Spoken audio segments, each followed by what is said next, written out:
Hey, it's Tim. And it's Amy from GoWithLess. We're really glad you're here with us this week because we are talking about a conversation that we feel really passionately about, and that is about deprivation and FIRE. Is it required to be deprived to retire early? So what drove this conversation and why we're having this today is two comments that we had on our channel over the past few weeks. The first comment goes like this. It says, "It takes a monk mentality to be aligned with FIRE." Another one was on our March spending video, and it said, looking at these numbers, it doesn't look like going with less. Why spend almost $1,000 on food? Now, we're not looking to call out these comments in a negative way. We think that they are fantastic comments. They are great questions/comments, but our whole point behind our channel to start was to show people that you can be retired early and have nothing that looks like a monk mentality. Our mentality before we became FIRE was kind of extravagance. We spent $115,000 for years. So certainly at no point in our life have we been monk-like. Never. I think that our life now feels extravagant as well. It feels extravagant, yes. Back when we were spending $115,000 a year, it certainly, I think that by most measures, that's extravagant. And now even when we're spending or trying to spend roughly $36,000 a year, I still feel like our life is extravagant in terms of the lifestyle that we have, where we're on the road 100% of the time now since January. We traveled a lot before. We eat great. We do the things that we want to do. It's a really plush lifestyle that we have for just spending a little bit of money. And I think that we're not doing the channel. Obviously, we've talked about the money on the channel of our earnings. They're like puny. So we do this because I feel it's a responsibility to show people that you can maybe FIRE too if you make different choices in your life. And we're just showing an example of how one couple did that, making a lot of mistakes along the way, but we rewrited the train. It's not only FIRE, but FIRE with style. So it's not like you have to have this lifestyle that is you can't have any friends because you have to stay in your 2x2 cell. That is nothing that we're espousing or nothing that we believe is what FIRE is about. So our life, like I said, and we'll say it again and again and again, our life feels so just extravagant, even though we're spending a lot less money than we used to. Now, I'm going to speak to the food comment just a little bit. When we got to New Orleans and started spending a lot of money on food, we thought we'd be here for 2 weeks. So there was no food on the grocery store shelves, and we had rice and beans is basically all that we could buy. There was no meat. There was very little food in the stores when we were out. And we went to 5 or 6 stores to try to get food. We got rice and beans because we had very few options. Actually, a lot of the beans were gone too. So. Well, we got dried beans. No one buys dried beans. Yeah. People do canned beans. We do dried beans because they taste better too. And anyway, so we were like, wow, I think we're going to be working with rice and beans for the next 2 weeks, and certainly we'll live, but it's not going to be that fabulous. So we were able to get to Costco after maybe our first 2 weeks. We spent $400 in one shopping trip to Costco, and that's where we had this big extravagance. So even though we spent $1,000 on groceries and dining, we had been on vacation in Las Vegas for part of the month, and we had been in 3 different cities. So we had a lot happening, of lots of dining out that month in March, the first half of the month. And then also we stocked up on a lot of groceries that we're still using here at the end of April. Now, and by the way, we didn't buy apocalyptic amounts of groceries. Correct. We bought basically a month's worth we of bought groceries. Costco normal. Costco normal. groceries. So we had one cart that wasn't even full of groceries at Costco. It's just when you go to Costco, it's a warehouse kind of place, and you have to buy a lot of something if you're going to buy anything.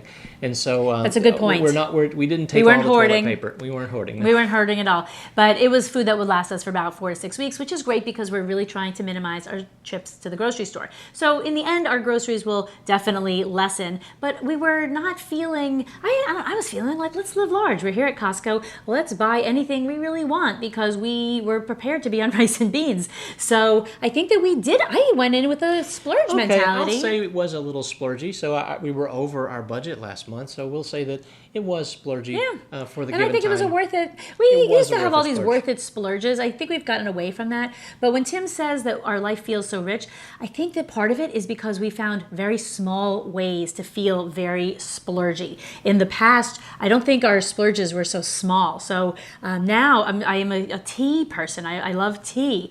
And we were in the grocery store yesterday. We don't go to the grocery store much. So we go like once every 2 weeks. We needed milk. milk. So I needed some tea, and I was in the grocery store. I found one of my favorites is Earl Grey tea. So the basic Earl Grey tea was $3.30 for a box. And they had this Lady Earl Grey by a different company, and that was $4 for the same amount of tea bags. I'm like, I really like the Lady Earl Grey better, and it's 80 cents more. So to pay 80 cents for something that I'm going to enjoy over 20 tea bags, like that is a no-brainer. And I think that people who are thinking of like going with less really critically, we would go with maybe the plain old black tea. I don't know, maybe we just go with water. So there's all kinds of ways you could be cheaper, and we're not going that route. What we want to show is that we have really never gone that route, and we're maximizing, I think, our enjoyment for, like, is the money worth spending? What about your new gadget you just bought? Yeah, I bought a new gadget. It's a Bluetooth thermometer / I don't know what you call a thing that measures humidity, and so I can just throw it on my wrist and wear it wherever I go, and I know what my temperature is at all moments. Not your body temperature. Not my body temperature, the temperature outside. So as we've mentioned before, we're looking to be at some ideal temperature, so we're trying to figure out what that looks like. I think we already know what it is, but it's just fun to know, oh yeah, this feels great. And I think we figured out 73.9 with 22.7% humidity is pretty much ideal. You're joking now. I'm partially. Halfway. So anyway, I did buy a gizmo. It costs less than $20, and it's a fun toy to have. So I guess our point is, our friends over at Bigger Pockets Money, they have a tagline that says personal finance is personal. And I think that there couldn't be really a more true statement said. So everybody who's aspiring to FIRE has a story that's a little different. I think there's similarities in what's going on with the FIRE movement. I think one of those is you do need to sort of assess and be aware of what your spending is looking like. So you need to be mindful of what you're spending. So back when we were spending $115,000, we thought we were mindful. We did plenty of mindless spending. I bought every gadget that came out, and we wasted dollar after dollar after dollar. Luckily, we were making enough income at the time that didn't hurt us in the long run. Well, it didn't help us either. It certainly didn't help us. We potentially could have retired years earlier if we realized the damage we were doing just having this mindless spending. Now that leads us into something really important, and that is that you need to know where your money is going. So this video came, I think, at a really good time, because these days, some of us, certainly not all of us, but some of us have a little more time on their hands lately, and this is a good time to reflect on your spending. But you do need to know where you are spending. There are so many free tools like Personal Capital, Mint. Tim uses software by Quicken that is not free, but it allows you to see, like, how much did I spend on going out to lunch every day? How much did I spend at Starbucks? How much did I spend? We had something way in the past, that we were very surprised when we saw how much we spent at a specific sushi restaurant that we would take our family of 5 to all the time. So just one visit for a family of 5 to sushi wasn't a break the bank, but when you looked at them, several times a month, it was a holy cow number. And when we looked at the whole thing, it really, I don't know that we ever went back to that. I don't even know that we ever had sushi as a family again after that, except for like on a special occasion, because it was just throwing a lot of money out the door. Yeah, I think in this day and age, it's also incredibly easy to do this tracking. So all these tools, most of these tools anyway, they'll automatically pull numbers from your checking accounts, from your credit cards, and automatically categorize stuff, so you don't even have to do so much thinking about it. I think sometimes you have to go in and clean it up, or at least I do with the tools that I use. And I actually use all the ones. I use Mint, I use Personal Capital, I also use Quicken. So for different reasons, I use all these different tools. But tracking is really important. It's essential to know where you're spending. Where is your money actually going? I think we've tracked for a long time, but now it's more important than ever that we really know where we are spending money. And not just we, you too. Yeah. And I think that's what's required for FIRE. There are all kinds of flavors of FIRE. There's lean FIRE, there's barista FIRE, there's fat FIRE. Now, people in the fat FIRE community are really not on this page maybe at all. So maybe they have such wealth amassed that they don't have to be looking at these small little numbers. I'm going to argue that even they should be looking at the numbers. They should be aware. And we said this before, we don't necessarily have a budget. We just go spend our money, and it tends to work out to a certain amount. I would suspect a lot of people who are even fat FIRE have a similar mindset. They're just spending their money. They know what the limits are of their spending, and they're spending within those limits. And so if you don't know what your spending is, it's really easy to be making $250,000 a year and spending $300,000 a year if you're not paying attention to what's going on with your money.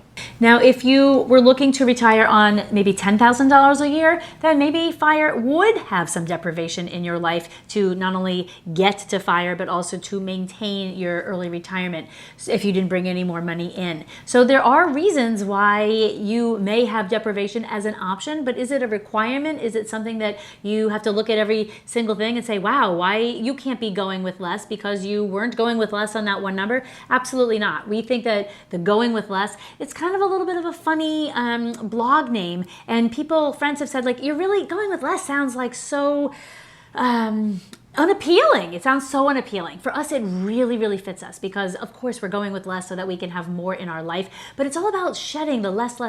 We had our big giant house. We had our big giant spending. We had all of our stuff. And we wanted to get rid of all of that. So we are living a life that less just feels so freeing. It feels like we have all the freedom in the world because we're going with less. But I think that it opens us up for some judgment about when we're not being uber picky about a specific number, whether even if it's a small number. Yep. Personal finance is personal. So if you are surrounded by your stuff in your house, this is a good time to take stock. Is this size house the size house that makes sense for you? Is all the stuff that you have in your house something that needs to be in your house? Think about where your spending is going by looking at it and tracking it. And looking at that over with some regularity, I think is really important. So it all comes down to being mindful of your spending and where your values are, and are you lining up your values with where your money is going? And just like Paula Pant, you can afford anything but not afford everything. So this week what we'd like to hear from you is down below in the comments, where are your splurges, big or small? And we're not having a judgment zone here. We're not having a judgment on hopefully our expenses either, because we all do our own thing. We want to fill you in on what we've decided to do in June. In the month of May, we're going to be in Tennessee on a house sit. And so here we are in Tennessee. And we took every single suggestion that came in from our viewers. Thank you, because there were so many comments and emails that came in. And I think I weighed every single one of those and went to look at Airbnb at affordable options and looked at everything. Now, I'm going to let Tim review where we're going, but there was some kind of a method to the madness. What we realized from all the really great tips and help is as we started plotting these out on maps, some of them were kind of far away, 20 to 30 hours of driving from Tennessee. Well, these days that doesn't seem like such a wise idea. So we don't want to stay in a hotel, not financially, but because of germs and touch points. We don't want to be going to the gas station so many times in a couple of days, and restaurants and restrooms and things like that. We just want to get to our destination and be there. So we wanted to make it a one easy day trip.